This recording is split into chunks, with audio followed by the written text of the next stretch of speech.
겸손과 기도.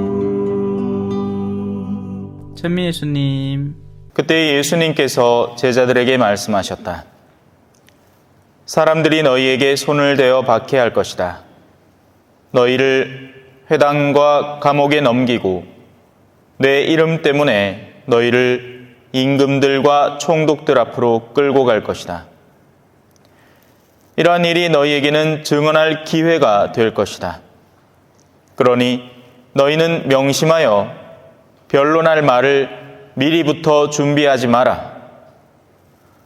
어떠한 적대자도 맞서거나 반박할 수 없는 언변과 지혜를 내가 너희에게 주겠다.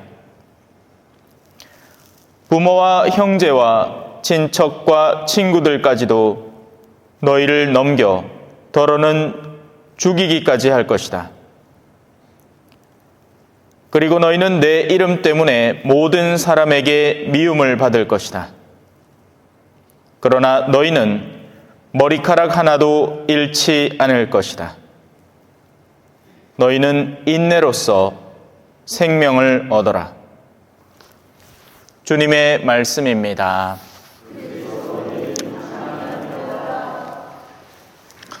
찬미 예수님, 오늘 서울에 눈 왔습니다.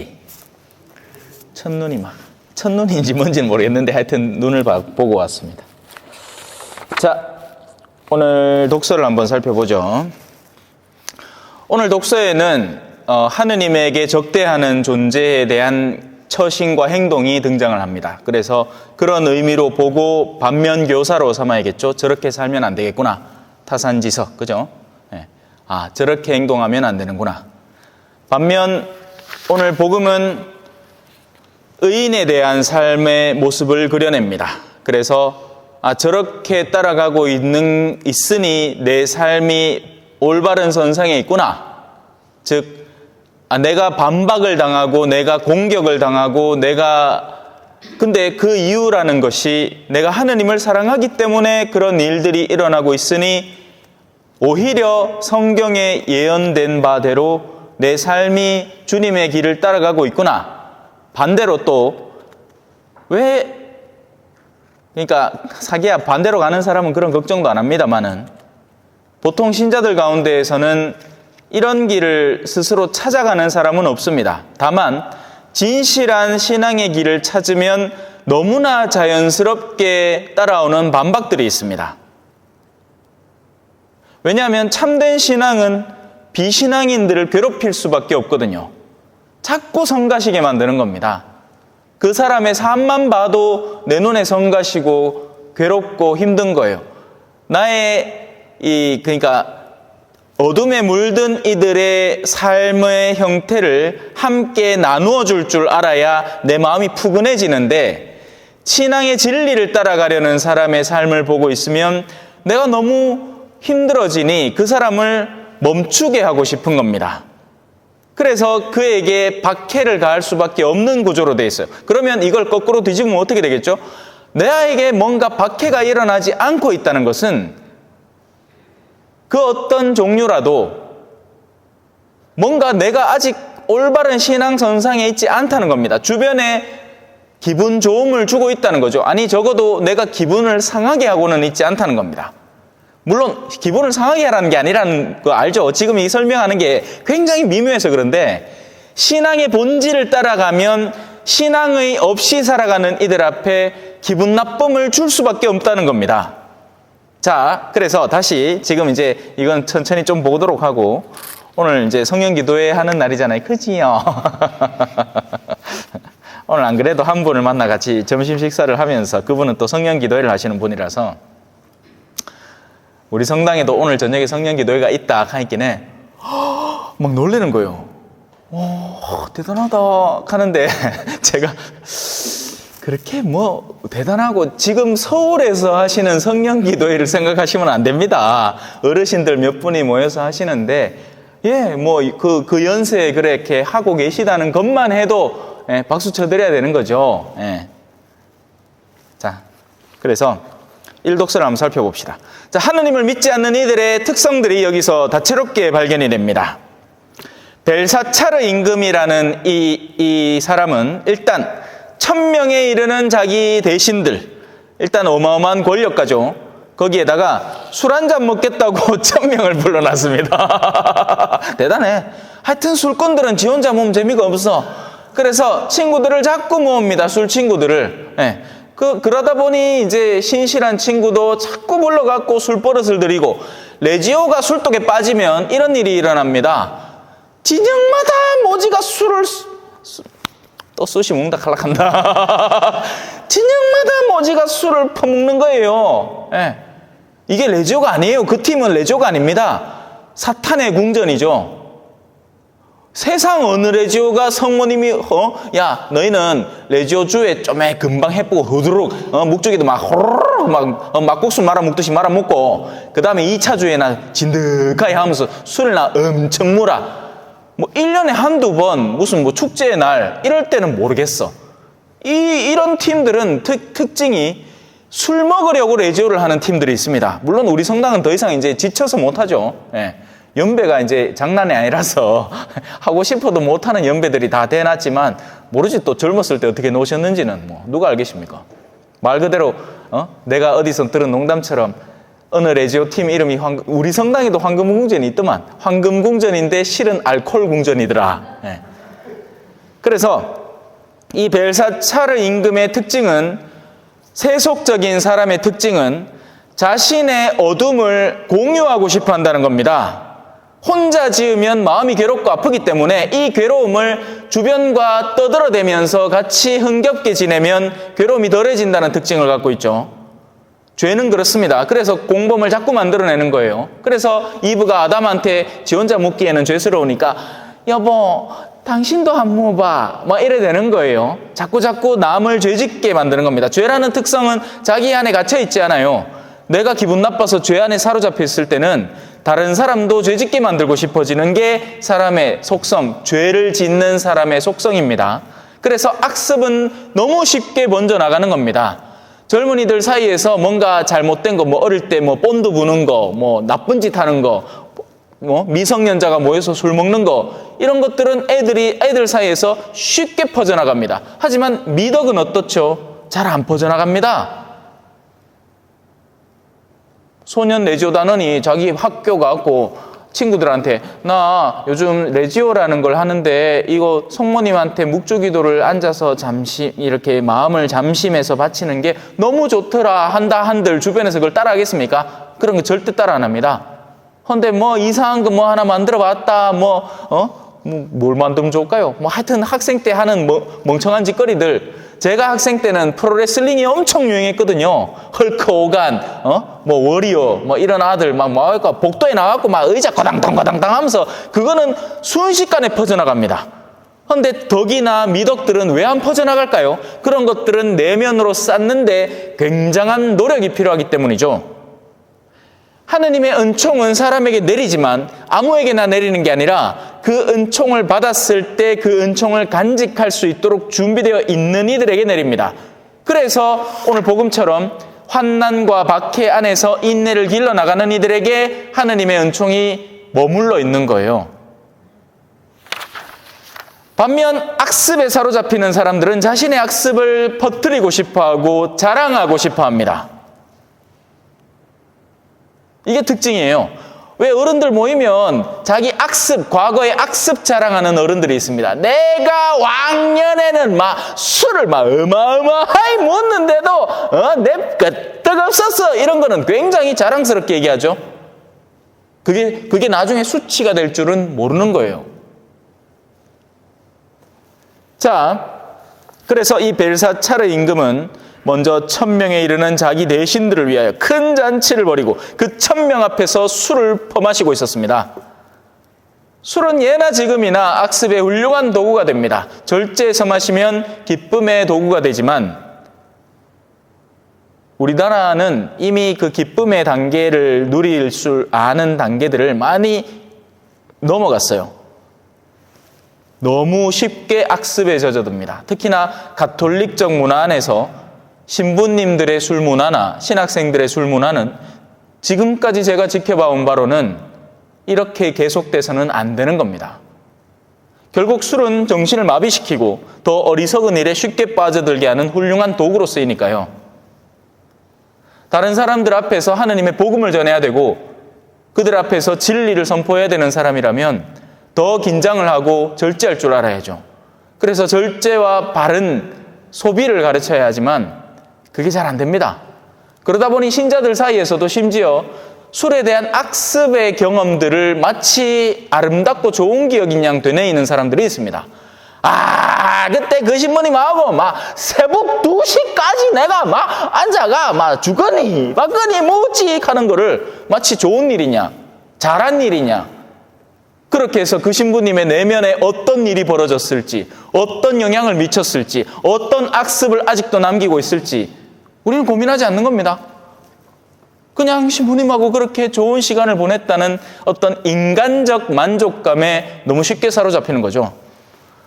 자, 술기운이 퍼집니다. 술기운은 그래도 그나마 남아있던 이성의 올바른 기운을 잠식시켜버리죠. 이제 뭐합니까? 자기 아버지 네부카드네자르가 예루살렘 성전에서 가져온 금은 기물들을 나오라고 분부하였다. 내오라고. 뭐 하려고? 술 물라고. 그거다 술 따라 물라고. 무슨 말이죠? 성작에다 술 따라 묻겠다는 얘기예요. 마치 옛날에 공소에서 신학생들이 술 거하게 묻고 나면 정신이 하나도 없어. 여 갖다 토하고 저 갖다 토하고 그 가는 차에 감실 앞에다가 자기 신발을 딱 얹어놓고 그 밑에 코 잔다. 감실이 신발장이 된 거야.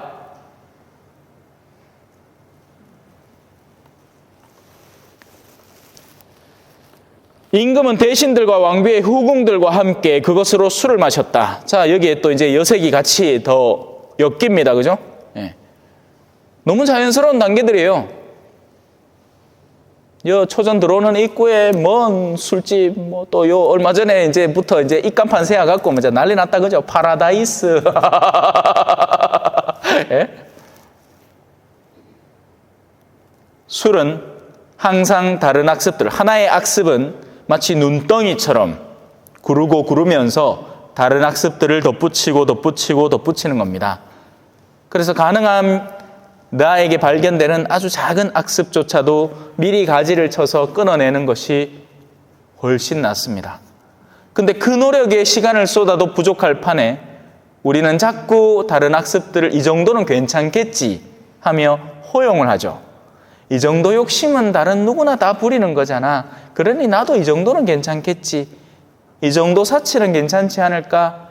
근데 바로 거기에서부터 악습의 눈덩이가 시작될 줄은 모르는 겁니다. 원래 용매가 이렇게 있고 거기에 이제 총매가 들어가면 거기서부터 이제 막 금속들이 붙어서 자랍니다. 그렇게 그 도금을 하는 거예요. 이미 거기 가득 차 있는 환경 속에서 전기를 이렇게 통하도록 만든 다음에 한쪽에다가 이제 저런 성작 같은 거, 원래는 그 다른 금속으로 만든 걸 넣어서 딱 전기를 통화시키면 그 용매 안에 있던 것들이 여기 더덕 붙기 시작하는 거예요. 악습도 마찬가지입니다. 우리는 여전히 세속 안에 살고 있고 세속 안에는 우리의 영혼을 잠식시키려고 드는 수많은 악습들이 기다리고 있다는 것을 이해하고 경각심을 갖고 살아야 돼요. 하지만 그러지 않죠. 이 정도야 뭐. 그러다 보면 그 이 정도야 뭐 했던 것이 어느샌가 내 마음속에 하나의 커다란 종양처럼 자라나서 누가 그걸 툭 때리면 아프다고 꽥 소리를 지르는 겁니다. 그게 뭘지는 사람마다 달라요. 사람마다 촉매가 다 다르기 때문에 어떤 사람의 내면 속에는 교만이 자라고 있고 어떤 사람의 내면에는 탐욕이 자라고 있고 어떤 사람의 내면에는 호색이 자라고 있고 여자 밝히는 거, 어떤 사람의 내면에는 그런 음주가 자라고 있고, 하지만 그런 악습들은 악습들끼리 다 연계되는 겁니다. 하나로 멈추지 않아요. 자, 이제 뭐 합니까? 이제 술이 진득하게 오르자 금과 은, 청동과 쇠, 나무와 돌로 된 신들을 찬양합니다. 현대인들의 특징입니다. 현대인들은 기술로 만들어진 것들, 우리가 이 기술로, 재주로 만들어낸 것들에 대한 찬양을 일삼는 데 주저하지 않습니다. 지금은 AI죠. 인공지능입니다. 인공지능 자율주행 차량이 어떠니 저떠니 뭐가 어떠니 저떠니 야 그거 갖고 내가 어느 건물을 봤는데 대단하더라. 건물에 대한 찬양 일색 스페인에 가서 사그라다 파밀리아 성당을 봤는데 으아 대단하더라 어쩌라고요. 그런 것들은 모두 인간의 재주가 만들어낸 것이고 그 안에는 본질이 들어있지 않습니다. 그 본질은 뭐죠? 하느님이 허락해서 만들어진 모든 것들이죠. 그리고 하느님이 허락해서 만들어진 것들은 오히려 자연이 더 아름답습니다. 솔로몬이 그 수많은 영화를 가지고 온갖 저 동양에서 가져온 모든 실크로 만든 옷을 수놓은 옷을 입고 있어도 들꽃보다 못한 옷이 되는 거예요. 하느님은 그렇게 아름다운 분이고 하느님은 그렇게 오묘한 분입니다. 우리 몸만 봐도 그렇잖아요. 뭐 하나만 뒤틀려도 아프다고 난리를 치는 우리들이잖아요. 예? 호르몬 하나만 잘못돼도 갑상선 수술한 분들은 그 갑상선이 매일매일 만들어내는 그거에 해당하는 약을 한 움큼씩 먹어야 된대요. 그런 하느님에 대한 찬양, 영광을 돌려드리지 않고 이 세속에 젖어든 사람들은 자신들이 소유하고 있는 것에 마음을 뺏겨버린 겁니다. 그게 자신에게 뭔가를 보장해 줄 듯이 착각을 하는 거죠.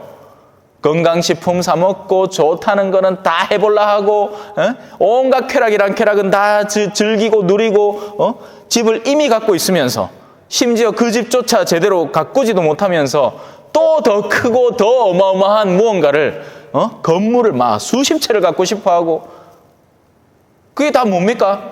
지금 이 벨사차르가 하고 있는 짓거리와 똑같은 겁니다. 금과 은, 청동과 쇠, 나무와 돌로 된 신들을 찬양하는 거죠. 이것이 세속화된 사람들의 특징인 겁니다.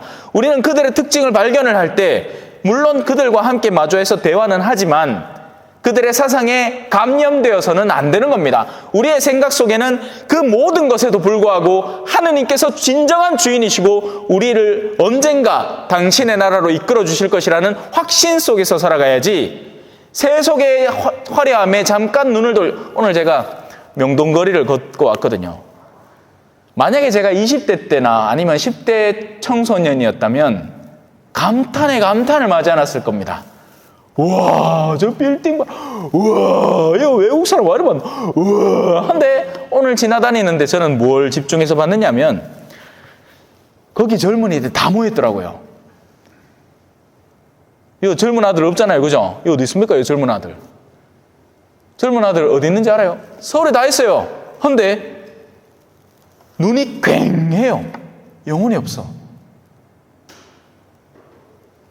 얼굴은 예쁘장한 애가 지나가는데 기쁨이 하나도 없습니다. 그리고 조작된 얼굴이에요. 너무너무 비슷비슷해요. 요즘 뭐 고3 요즘이 아니죠. 이것도 벌써 옛날 말이다. 고3 마치면서 쌍수는 기본이다. 얼마 전에 만난 전에 교리교사 하던 친구가 그래 야 니 수술 잘했나 신부님, 쌍꺼풀은 수술이라고 하지 않고 시술이라고 해요. 맞나? 하나 배웠습니다. 쌍꺼풀은 수술도 아니랍니다. 자, 이제 그의 운명이 다가옵니다. 갑자기 사람 손가락이 나타나더니 글을 쓰기 시작하죠. 그리고는 임금이 지금껏 보지 않았던 새로운 세계를 마주하면서 놀랄 수밖에 없습니다. 지금까지의 자신의 세상은 힘과 권력과 명예의 세상이었습니다. 힘 있는 자, 권력을 쥔 자, 돈을 가진 자, 그가 모든 것을 주재하고 다스리는 세상이었습니다. 그런데 이 갑자기 나타난 손가락은 자신의 통제 밖에 있는 겁니다. 환장하는 거예요, 이거. 마찬가지로 하느님의 복음을 전하는 이도 똑같습니다. 지금까지 예를 들어서 내가 돈 많은 사람이잖아요. 본당에 내가 돈 많은 유지야. 그러면 신부들을 어떻게 구슬려 왔느냐? 용돈을 쫙 주면서 내 이런 사람, 우리 성당에서 내가 이런 사람입니다. 이제 내 말을 앞으로 잘 들으셔야 할 거예요. 이 돈을 꾸준히 받으려마. 웃기고 있네. 손가락이 나타나서 글을 쓰기 시작할 겁니다. 자, 이 뒤에도 나와요. 이제 임금이 난리가 났습니다. 도대체 이 사람을 어떻게 통제할까? 아니, 이 상황을 어떻게 통제할까? 지금까지는 내가 내 술 먹는데 모여! 하면 1000명이 모여서 내 술 먹는 모습을 보면서, 임금님, 당신의 입으로 흘러들어가는 술은 방울마다 금빛이고, 당신이 이 말을, 노르라 하면, 아이고, 노루 마십니다! 하는 대신들이 1000명이나 모여 있었는데, 상황이 달라진 거예요. 그리고는 글귀가 남겨진 겁니다. 메시지가 전달은 된 거예요. 하지만 이 왕은 아직 세속화된 정신 때문에 그 메시지를 해석해낼 수가 없습니다. 성령이 없는 거죠. 거룩한 영이 없으면 하느님으로부터 오는 거룩한 메시지를 이해하지 못합니다. 미사를 100번을 오나 1000번을 오나 기도를 만단을 해도 하느님의 거룩한 성령이 없으면 당신에게서 오는 거룩한 영의 말씀들을 절대로 이해하지 못하는 겁니다. 무슨 말 써놨죠? 문에 특켈 파르신. 지금 들어도 모르겠죠, 그죠? 나도 몰라. 성경 뒤에 해설이 나오니까 알지. 한번 같이 알아봅시다. 자, 이제 이 통제하지 못하는 상황을 어떻게 다스릴 것인가? 이제서야 비로소 뭔가 도움이 필요하다는 생각은 한 거예요. 마치 헤로데 왕이, 그죠? 예? 이스라엘 이 사망들이 와서 깜짝 놀란 것처럼, 예? 이거 어떡하나? 뭔가 지금 내가 아는 지금까지의 세상과는 다른 무언가 있다. 그러면 그 다른 무언가에 그래도 특화된 누군가를 초대해보자. 이때 또 재밌는 일이 일어납니다. 이 벨사차르 임금이 다니엘이라는 예언자에게 하는 소리를 한번 들어보십시오. 그대가 나의 보안께서 유다에서 데려온 유배자들 가운데 하나인 다니엘인가? 나는 그대가 신들의 영을 지녔을 뿐더러 뭔가 네가 뭐가 있다는 걸 알긴 안다. 뭐 이상해 니는. 뭐 좀 달라. 네 다른 신부들하고 달라. 뭐 이상해. 근데 뭔지 모르겠는데 하여튼 뭔가 있는 것 같아. 뭔지 몰라. 형안과 통찰력과 빼어난 지혜를 지닌 사람으로 드러났다는 말을 듣긴 했다. 주변에서 다 캐. 나는 인정 못하지만 주변에서 다 그딴 소리를 하는데 일단 그래 알겠어. 그런데 잘 들어라. 저 벽에 적힌 저 글을 나한테 해석해라. 다만 그렇게 했을 때 나는 너를 통제 안에 두고 싶다. 그 통제의 수단은 다음과 같은 것들이다. 그대에게 자주색 옷을 입히고 금목걸이를 목에 걸어주고 이 나라에서 셋째 가는 통치자로 삼아줄 테니 저거를 해석해라. 내 통제 안에서 나는 네가 내 욕구에 따라서 움직이는 존재이길 바란다. 그래서 너에게 자주색 옷, 누가 입죠? 추기경님들이 입는 게 자주색 옷입니다. 뭐의 상징이에요? 명예예요. 옛날에는 붉은색 물감을 만들기가 굉장히 힘들었습니다. 우리가 백이민족이 괜히 백이민족이 아니라 염색할 약을 먹고 해서 백이민족이에요. 우리가 엄청 흰 거에 사랑하는 거 같죠? 그게 아니고, 물들리려고 하면 돈이 어마무시하게 들거든. 그러니까 백이민족이라. 특히나 이 빨간색은 고대로부터 귀한 색이었습니다. 그래서 예수님도 홍포를 입으셨던 거죠. 로마 병사가 괜히 입힌 게 아니라 왕의 색깔이기 때문에 그래요. 그래서 이 자주색 옷은 명예를 의미합니다. 네가 그렇게 하면 너를 방송에서 띄워줄게. 요즘 TV 프로그램 중에 하나가 성지순례 가는 거 있죠. 네. 참 물론 앞으로는 또 어떻게 될지 모르겠지만 몇 개를 그 단편을 봤는데 참 그렇더라고요. 하여튼 저 개인적인 얘기예요. 이건 개인적이고. 여하튼 명예라는 것은 어마어마한 유혹인 겁니다. 너를 유명하게 해주겠다. 자주색 옷을 입혀주마. 자, 두 번째 뭡니까? 금목걸이입니다. 머니 해도 금목걸이죠. 달러가 좋다 하지만 금만큼 좋지는 않죠. 예? 금은 어마어마한 자산입니다. 그죠? 전 세계 통용되는 금본위 화폐의 근간이 되는 거죠. 그래서 우리 옛날에 IMF 때 금모으기 운동하고 그랬잖아요. 예? 금목걸이를 주마. 나에겐 돈이 어마무시하게 많은데 너에게 두껍한 걸로 하나 후둑 걸어주겠다. 셋째는 뭡니까? 셋째 가는 통치자, 권력 위의 자리에 앉혀주겠다. 세속화된 사람의 정신은 여기에서 벗어나지를 못하는 겁니다. 자기가 갖고 있는 돈과 자기가 갖고 있는 명예와 자기가 갖고 있는 통치권을 바탕으로 모든 것을 통제하고 움직이고 싶어요. 다니엘이 이 말을 하죠. 마대십니다. 마대니다. 만다꺼예. 임금님 선물은 거두고 임금님 상도 다른 사람한테나 주이소. 나 그건 필요 없으니까. 그래도 저는 저 글자를 임금님께 읽어드리고 그 뜻을 설명해 드리겠습니다. 왜? 그것이 하느님으로부터 나에게 부여된 사명이기 때문에 그렇습니다. 그렇게 해서 무언가 이득이 얻어져서 하는 게 아니라 그것을 내가 해야 하기 때문에 하겠습니다. 어떤 때는 여러분 제가 특강을 많이 다니잖아요.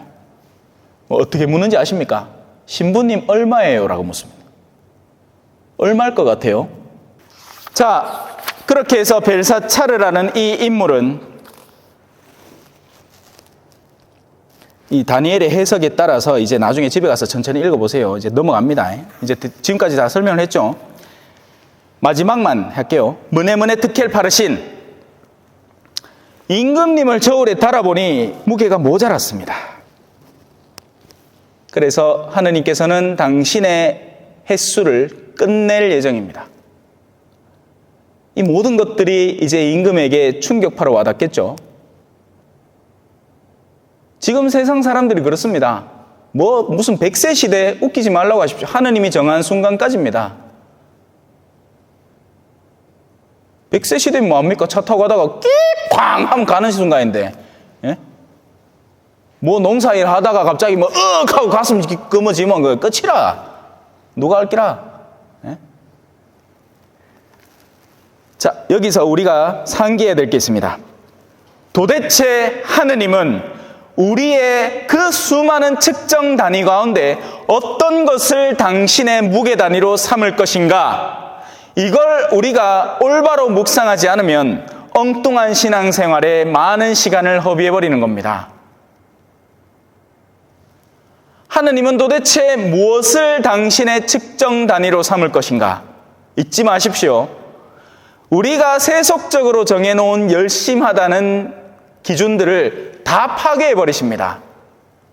그런 것들이 내가 너에게 원한 것이 아니라 나는 너에게 단 하나 나에 대한 충실함만을 원했다.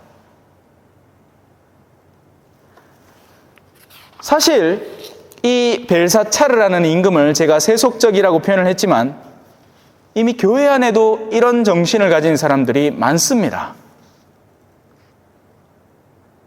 그가 하는 일을 똑같이 교회 안에서 하고 있는 거예요. 무슨 뭐 해가지고 상 탈 생각에 빠져 있고 뭐 해가지고 가톨릭 신문에 이름 낼 생각에 빠져 있고 뭐 해서 그래서 날수를 헤아려 보니 안 되겠더라 이 말이죠. 그리고 그 중요해 보이던 세속의 사람은 언제든지 다른 하찮은 요소들로 대체될 수 있는 것이었습니다.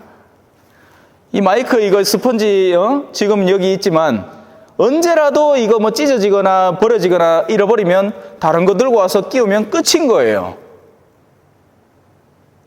세속에서 지금 난다 긴다 하는 수많은 권력자와 지도자들, 그들의 운명은 하느님께서 항상 그들을 측정하고 계신다는 데 핵심이 있습니다. 자, 벌써 30분이 지났는데 복음 그래도 보고 가야 안 되겠나, 그죠? 자, 이런 이들이 일상적인 상황 속에 주변에서 세속화된 정신으로 살아가고 있습니다. 그 가운데 참된 신앙이라는 것을 들고 한 사람이 왔다고 쳐봅시다. 어떻게 느껴질까요? 절마 뭐야 저거? 우리가 구축해놓은 우리끼리 아름아름으로 다 통하고 있는 세상에서 쟤는 왜 우리 팀에 안 들어오지? 우리가 저녁마다 모여서 술 한잔씩 하고 카드놀이하고 놀고 먹고 하는데 쟤는 왜 자기 혼자 놀지? 사람들한테 복음 전한다면서 말씀 준비한다면서 왜 우리가 노는 판에 안 끼는 거지? 거기서 멈추면 돼. 안 멈춥니다. 왜? 기분 나쁘거든요. 계속해서 우리 양심을 일깨우니 저 녀석을 없애버려야만 우리가 편해질 것 같은 거예요. 하지만 변론할 말을 미리부터 준비할 필요가 없습니다. 어떠한 적대자도 맞서거나 반박할 수 없는 언변과 지혜를 내가 너희에게 주겠다. 누구를 통해서? 성령을 통해서. 그만큼 성령이 중요한 겁니다. 여러분, 성령 얼마나 중요하겠어요, 사실. 맨날 우리 성부와 성자와 성령 하는데 성부 잘 알아, 창조주야. 성자 잘 알아, 예수님이라. 성령은 중요도를 잘 안 둬요. 과연 그렇게 안 중요할까요? 아니요. 오늘 만난 분의 배우자는 얼마 전까지만 해도 신앙에 큰 관심이 없었습니다. 그런데 성령을 한번 받아들이고 난 뒤부터는 사람이 확 바뀌어요.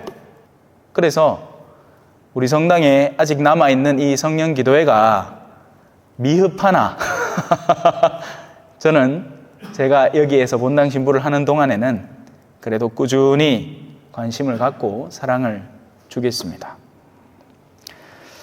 하지만 그러는 동안 더 세속화된 정신들은 그런 우리들을 박해하고 여러 가지, 그러니까 세속화됐다는 게 뭐 꼭 이렇게 노리고 누가 와가지고 막 우리가 뭘 못하게 하는 게 아니에요. 뭔가를 하려고 할 때 그 흐름을 가로막는 움직임으로 나타날 겁니다. 어떤 사람으로 나타날 수도 있고, 구체적인 사람으로 와서 제가 하는 일을 구체적으로 방해할 수도 있고, 하지만 그보다도 더 상황이 우리를 가로막는 거예요. 여러분들이 묵상해 보면 그렇습니다. 여러분들이 뭔가 예를 들어 백화점에 가서 물건을 산다. 마치 고속도로가 뚫린 듯이 길이 쫙 뚫릴 겁니다. 내 욕구부터 시작해서 너무 그걸 원해. 그리고 갑자기 없던 돈도 생기고. 근데 내가 의로운 일을 하고 싶다. 그때부터는 방해 공작이 막 다가오기 시작할 겁니다. 내가 어디 놀러를 간다 하면 모든 게 갑자기 내 길을 돕는 것처럼 놀러를 가도록, 어떻게 주일 미사까지 빠지고 가도록 막 돕습니다. 내 자식들이 같이 성당 가자 하면 죽어도 안 가던 것들이 야, 내 어디 산보 가고 싶다 하면 아이고 엄마야, 내 모시고 갈게. 특별히 성당 없는 곳으로 더 멀리.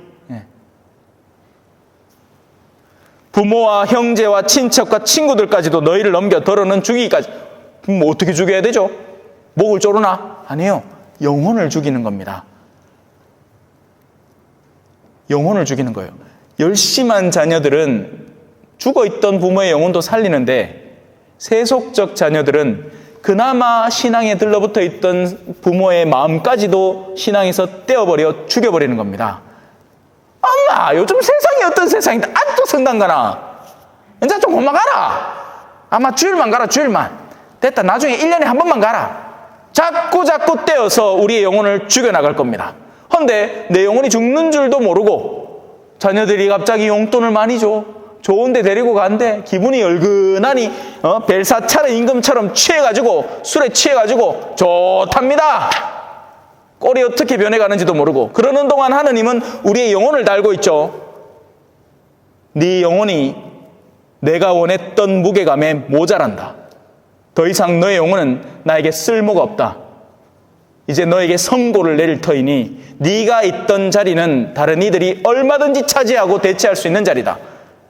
가난한 이에게서 그나마 없는 것을 빼앗아 달란트 하나가 있는 이들을 빼앗아 10개의 달란트가 있는 이들에게 주어라. 그들이 오히려 더 책임감 있게 복음을 더 거룩하고 열정적으로 전할 것이다. 복음을 전할 의지가 전혀 없던 그 이들의 하나 남은 달란트들마저 다 빼앗아라. 그들이 전할 수 있었던 복음 선포의 기회, 누군가에게 방문할 수 있었고 찾아갈 수 있었고 한 번이라도 더 가서 혹시나 대세라도 줄 수 있었던 그 기회를 제대로 살려는 저 사제에게 줘서 그 사제가 돌아다니면서 다 세례주고 빛으로 불러들이게 만들어라. 그런 거죠. 아이고, 쉬고 왔더니 막 힘이 풀풀 난다. 맞죠? 느껴지죠? 그죠? 딱 보면 알잖아. 보통 내기가 아니라. 너희는 내 이름 때문에 모든 사람에게 미움을 받을 것이다. 그러나 너희는 머리카락 하나도 잃지 않을 것이다. 너희는 인내로서 생명을 얻어라. 아멘. 찬미 예수님, 겸손과 기도.